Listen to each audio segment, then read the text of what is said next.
Hello, bienvenue dans un book haul. J'ai acheté plein de livres, voilà, et je vais vous montrer lesquels et pourquoi j'en ai acheté autant, parce qu'il y a bien une raison. Donc c'est parti, let's go. Avant de commencer, après vous présenter les livres, je vais vous dire pourquoi j'en ai autant. Tout simplement, ma mère a proposé à la famille de faire un challenge où on a 10 minutes de repérage et ensuite on a 2 minutes plutôt pour prendre tous les livres qu'on veut. Donc moi, en 2 minutes, j'ai pu prendre tout ça. C'est quand même beaucoup. On a fait ce challenge au Curé du Nord et les livres ils étaient plutôt pas mal. Donc ma mère l'a fait, mon père a fait le challenge, mon frère et ma soeur aussi. C'était plutôt fun à faire. Voilà, je suis trop contente de l'avoir fait. J'ai plein de nouveaux livres en plus qui ont l'air vraiment trop bien. On va commencer par le haut de la pile. Donc pour le coup, c'est L'école du bien et du mal de Somen Shanainani aux éditions PKG. Donc c'est en poche. Il était disponible en poche et pas en grand format. Donc voilà. Bon, du coup j'ai décalé la pile parce qu'elle était vraiment trop lourde, donc je l'ai mise sur une chaise à côté. Le deuxième livre, c'est L'été où je suis devenue jolie de Jenny Han aux éditions Livre de poche jeunesse. Je pense que s'il n'y aurait pas eu ce challenge, je l'aurais pas pris. Mais là je me suis dit pourquoi pas, ça a l'air sympa, ça fait un livre en plus. Donc voilà, et il a l'air plutôt bien quand même. J'ai un peu chaud là. Le troisième livre que j'ai pris, et ça je l'ai pris un peu aussi comme ça sans forcément trop réfléchir, c'est La jeune fille au crâne. Déjà la couverture est quand même assez surprenante, c'est que fait de noir et de blanc et pourtant c'est quand même assez joli. J'aime bien la présentation de la couverture. C'est aux éditions donc Nathan et c'est de Benoît Richter. Ça me dit un truc. Donc ça je l'ai pris parce que en lisant le résumé j'ai vu que c'était une fille de 11 ans donc j'ai totalement l'âge pour lire. Je l'ai pris un peu comme ça au pif. Pour le quatrième livre j'ai pris ASAP. Donc c'est une romance coréenne. C'est la deuxième romance que je lis je crois. C'est de Axio aux éditions Castory. Je ne connais pas cette maison d'édition. La couverture était assez sympa et ça me donnait bien envie. Et je voulais un peu renouveler ma pile à lire romance. Donc je me suis dit pourquoi pas. Donc là je viens de regarder le résumé. J'avoue j'y avais pas fait trop attention quand je l'ai pris.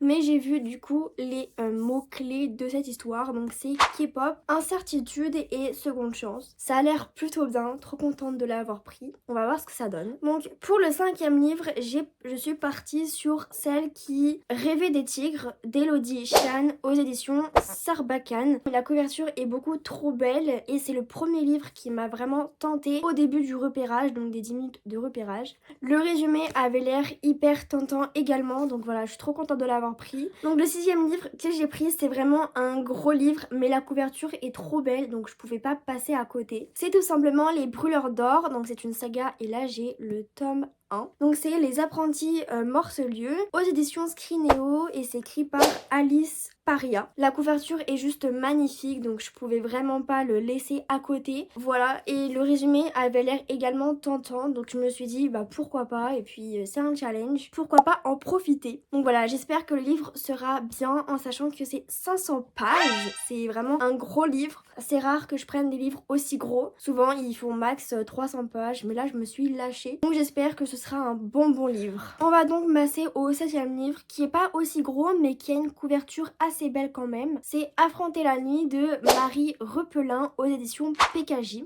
J'aime bien la couverture et puis le résumé donnait envie parce que d'après ce que j'ai compris c'était la nuit qui dure pendant une année et puis l'année suivante c'est que le jour. À propos de ce livre, je suis tombée sur un bilan lecture où la personne disait que ce livre l'avait un peu déçu et qu'elle lui avait mis une note de 3 étoiles. Donc j'espère que moi je vais aimer parce que j'aimerais bien, il a l'air bien. Donc j'espère que j'aurai pas le même avis qu'elle. Voilà, c'est vraiment le seul retour que j'ai vu sur ce livre.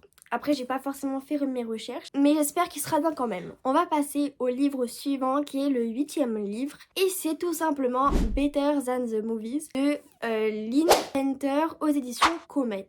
C'est un livre que ma mère a lu et elle m'a affirmé que c'était trop bien et que j'allais adorer. Donc je l'ai pris à l'aveugle et j'ai même pas lu le résumé. Mais bon, il est quand même hyper beau avec déjà la couverture et en plus de ça le jaspage qui va avec, voilà, dans les mêmes tons. Par contre, du coup j'ai pris le tome 2 aussi. Donc lui il est plus dans les tons violet rose avec le même jaspage mais du coup en rose. J'espère que je vais aimer le premier tome parce que j'ai le deuxième livre et que ce serait quand même dommage. Mais voilà. On va voir. On va maintenant passer au 10e et dernier livre de ce book haul et franchement il est vraiment incroyable. J'ai craqué mais il est beaucoup trop beau. Mais c'est aussi un gros pavé donc j'espère que je vais aimer, que je vais accrocher parce que là si j'accroche pas je vais être un peu déçue. Je vous fais pas plus attendre, je vous présente Défier la nuit. Je sais pas si personnellement j'en ai jamais entendu parler mais il est incroyable. Enfin la couverture est trop belle et le jaspage, le détail, c'est trop beau. Je pouvais pas passer à côté de ça. C'est un livre écrit par Brigid Kemmerer aux éditions Rageux, donc c'est quand même une maison d'édition que je connais bien. C'est juste magnifique. Autant vous dire que je n'ai même pas regardé le résumé. Enfin j'ai juste lu la première ligne et je me suis dit on s'en fiche, je prends, il est trop beau. Donc la première ligne, et bien c'est une mystérieuse fièvre se répand au royaume de Kandala. C'est tout, voilà. Et c'est trop beau. Maintenant, on va compter le nombre de pages qu'il y a dans ce livre. Parce que là, il y a 594 pages dans ce livre. Mais franchement, j'ai jamais pris des pavés aussi gros. Mais il est trop beau. Je pouvais pas passer à côté de ça. Il est trop beau. 600 pages que je vais devoir lire, que j'espère adorer également. Parce que là, c'est trop beau. Voilà. Les livres qui me tentent le plus, c'est Les Brûleurs d'Or, le tome 1. Dans le même thème du gros pavé, eh bien, Défier la nuit. Et dans le même thème que la nuit, Affronter la nuit. Donc voilà, ce sont les 3 livres qui me tentent plus que les autres. Mais bien sûr, les autres aussi, bah, je vais les lire. Mais vraiment, ceux-là, c'est, j'espère avoir un coup de cœur parce que là, ils sont beaucoup trop beaux. Le book haul est maintenant terminé et je suis trop contente des livres que j'ai pu prendre et du challenge qui était super fun. J'espère que ce book haul vous aura plu. N'hésitez pas à liker, à vous abonner et à laisser un commentaire. N'hésitez pas aussi à me dire si vous avez lu l'un de ces livres et ce que vous en avez pensé. Je vous fais de gros bisous. Bye bye!